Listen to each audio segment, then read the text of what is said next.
Bumnisasi boosted. Selasaan, bacangan seperti biasa kemarin. Sebuah diskusi dibuka dengan pertanyaan, Mas tahu berapa sales revenue BUMN? Sebagai BUMN haters Mas pasti tahu dong. Sebuah pertanyaan dilempar ke saya. Saya jawab, sialan lu, saya ini benar hater BUMN jadi pasti data saya lengkap lah. Sebuah kalimat disambut gelak tawa kami bertujuh. Ini ketawa sinikal pastinya karena satu mantan direksi BUMN dan satu masih pegawai BUMN hadir di sana. Lalu saya jawab, omsetnya kalau tidak salah akumulasi semua BUMN sekitar 2.000 triliun rupiah per tahun. Memang ada apa dengan nanya omset revenue BUMN? Saya bertanya balik. Saya lanjut berkata, memang mau dilihat dari sisi apa BUMN itu? Dari sisi profit dengan omset segitu? Jika swasta yang pegang pasti lebih tinggi profitnya, dari sisi servis juga lebih lagi, dari sisi korupsi. Swasta nggak ada korupsi, kalau dikorupsi pengelolanya langsung kolaps perusahaannya. Kalau BUMN dikorupsi, negara injek tambah dana dan fasilitas dari APBN. Pokoknya enak kerja di BUMN ukuran suksesnya gampang. Proyek pemerintah, komisarisnya pejabat kementerian terkait, modal kalau kurang negara yang bantu. Tambah subsidi lagi terhadap harga jual, seperti pupuk misalnya. Pokoknya siapa saja bisa jadi direksi BUMN. Sebuah kalimat yang menunjukkan sinisnya saya dengan BUMN. Saya ini benar hater BUMN jadi pasti data saya lengkap lah. Kenapa Mas Mardigu nggak suka sama BUMN sih? Demikian salah satu yang hadir yang baru beberapa kali bertemu belum kenal sekali sifat saya. Kalau yang sudah tahunan tahu banget saya ini anti pemerintah berbisnis. Saya ini pro UKM dan pro wira swasta. Oke, saya tanya balik kepadanya. Dari sales 2.000 triliun per tahun total BUMN itu ada berapa yang didapat karena ekspor? Jawabnya mungkin nggak ada BUMN ekspor, sedikit banget kalau ada BUMN ekspor. Raja import maha iya kali, pasti malahan. Raja import maha iya kali, pasti malahan. Jadi yang 2.000 triliun itu sebenarnya pasarnya dan uang rakyat Indonesia yang diambil lagi ke perusahaan negara tersebut. Pegawainya BUMN faedah, tapi rakyat Indonesia jadi market. Ini yang malu-maluin. Masak jualan ke rakyat sendiri. Masak pahlawan devisa nggak bisa dari BUMN katanya memuja Cina, tetapi nggak niru Cina. Cina BUMN-nya pahlawan devisa Cina. Misalnya mereka kerja dan membangun di Indonesia, itu menguntungkan Cina. BUMN Cina pahlawan Cina, tetapi penjajah bagi devisa Indonesia, cash out. Maaf nih ya bagi pejabat yang sekarang jadi menteri yang memuja Cina. Saya bisa bilang, salah besar miring ke Cina. Jadi solusinya bagaimana ke depan tentang BUMN? Kalau saya bisa memberi masukan kepada Presiden, kurangi dulu proyek infrastruktur. Benahi sektor keuangan negara, sistem perbankan dan sistem pembiayaan. Ada mazhab dalam geoekonomi bernegara. Dan ini harus disadari oleh kita semua tidak ada mazhab ekonomi yang lebih baik satu dengan yang lain. Yang ada hanyalah mana yang cocok dipakai di saat situasi mana. Itu kuncinya. Pertanyaan sederhana, kalau dalam rumah tangga kita, anak banyak, suami gaji pas-pasan untuk hal lainnya nombok dan banyak hutangan di warung dan lain sebagainya. Dalam negara namanya economic boost. Di keluarga lain, suami naik pangkat, istri usaha cateringnya sedang moncer, baru pecah waris. Maka kalau negara lagi seperti ini, negara tersebut disebut dalam keadaan economic boom. Jadi ada boom, ada boost.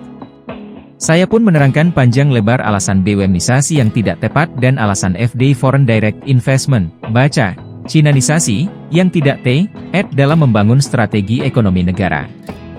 Jangan-jangan gak ada strategi, terserah Rinso sama LBP ya hahaha. Kita lanjut urai kalau ada yang minat, boom and boost. Boom boost. Ketika kita melihat masalah domestik, atau kalau kita menggunakan bahasa umumnya istilah domestik adalah masalah rumah tangga. Dalam keadaan rumah tangga memperoleh pendapatan pas-pasan, boost, untuk menjalani hidup kita akan terjebak kalau memaksakan berinvestasi. Investasi cocok jika kita memiliki disposable income yang cukup, boom. Baik, kita bukan mau belajar tentang mengelola keuangan atau financial planning, gampang itu.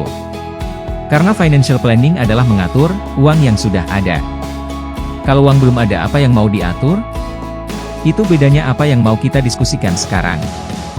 Bagaimana membuat uang itu lebih penting? Bagaimana membuat uang di masa ekonomi ketat atau kontraksi seperti sekarang ini? Nah, itu tantangan yang menarik. Kalau buat uang di ekonomi boom gak usah belajar banyak, nyebur saja. Kalau membuat uang di masa boost, nah itu perlu skill khusus. Jam terbang panjang baru bisa dan kita akan perpendek, bagaimana? Setuju. Nomor 1, jangan pernah salahkan ekonomi kita dengan masalah global, masalah luar negeri jangan dicampur dulu. Hanya menteri yang cemen, yang bilang kalau Indonesia ekonominya shrinking, karena imbas global. Sekali lagi pengamat ekonomi, atau guru ekonomi atau menteri pejabat negara kalau ngomong seperti ini kita beri nama, cemen. Sudah segampang itu kita kasih nama untuk mereka. Financial planning adalah mengatur uang yang sudah ada. Kita bukan orang cemen. Kita beda, kita buat uang di masa boost, caranya. Kita awali dengan memahami bahwa ada 4 hal yang kita harus kenal dalam bidang ekonomi mikro termasuk kebutuhan sehari-hari. Keempat hal itu adalah gaya hidup, keluarga, bisnis, dan investasi. Dalam kompartemisasi mengelola ekonomi rumah tangga, masalahnya ada di 4 hal ini. Bagaimana Anda meletakkan di keempat slot tadi menentukan tinggi rendahnya financial quotation Anda, atau istilah saya, prosperity conscious, atau kesadaran kemakmuran. Kita ambil contoh, kita mau beli smartphone, harga range mulai dari 1 juta hingga 15 juta. Fungsi sama, manfaat sama. Harga berbeda, gengsi berbeda, mana yang Anda pilih? Anda pilih iPhone, Anda masuk gaya hidup. Anda pilih Samsung atau Anda pilih Oppo, kolomnya geser ke bisnis. Mengapa? Karena Samsung atau Oppo harga bekasnya stabil, alias harga dan fungsi uang yang Anda manfaatkan masuk bisnis, kolomnya. Harga berbeda, gengsi berbeda, mana yang Anda pilih? Sekolahkan anak. Ini bisa masuk kolom gaya hidup kalau Anda sekolahkan ke Global Bintaro, bisa masuk kolom keluarga. Kalau di SD negeri, bisa masuk kategori investasi. Kalau sekolah di Cikal atau Mentari karena anak gubernur dan menteri sekolah di sana. Bayangkan, sekolahin anak saja bisa masuk beda kolom. Jadi jangan heran kalau anak bungsu saya sekelas dengan anak gubernur dan kakaknya sekelas dengan 2 anak menteri.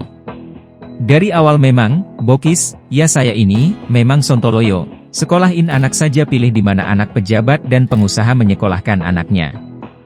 Secara perhitungan uang, ya pasti lebih biayanya mahal dibanding negeri, tetapi disitulah permainan pengelolaan portofolio. Jadi, setidaknya kita harus pandai memilah portofolio keuangan kita, uang masuk dan uang keluar. Dan bagaimana uang dikeluarkan sesungguhnya kunci yang membuat seberapa cepat uang masuk kembali ke kita. Kita sepanjang ini menulis, tujuannya 1, menindaklanjuti tulisan sebelum ini tentang boom and boost ekonomi. Dan untuk memahami boom boost tersebut harus paham mengapa ekonomi ada yang boom, ada negara yang ekonominya menjadi boost. Hanya karena, salah, kompeten meletakkan uang keluar dan cara uang masuk. Kita harus pandai memilah portofolio keuangan kita, uang masuk dan uang keluar. Sejauh ini saya menggunakan ilustrasi keuangan keluarga agar paham, dan di saat kita berbicara tentang keuangan organisasi, atau perusahaan kurang lebih sama, platformnya, dan demikian pula dengan APBN, atau pisahkan 2 AP anggaran pendapatan dan BN belanja negara. AP adalah uang masuk, BN adalah uang keluar. Yang membuat pusing pemerintahan sekarang karena masih gagap menjadikan gap AP dan BN sekarang, short, 365 triliun yang bingung, cover gap-nya akhirnya, cemen, milih utangan. Mau ditolong gak nih? Yuk mari, kita lanjut. Baik, kita lanjut chapter berikutnya ya. Jangan lupa like, komen dan share.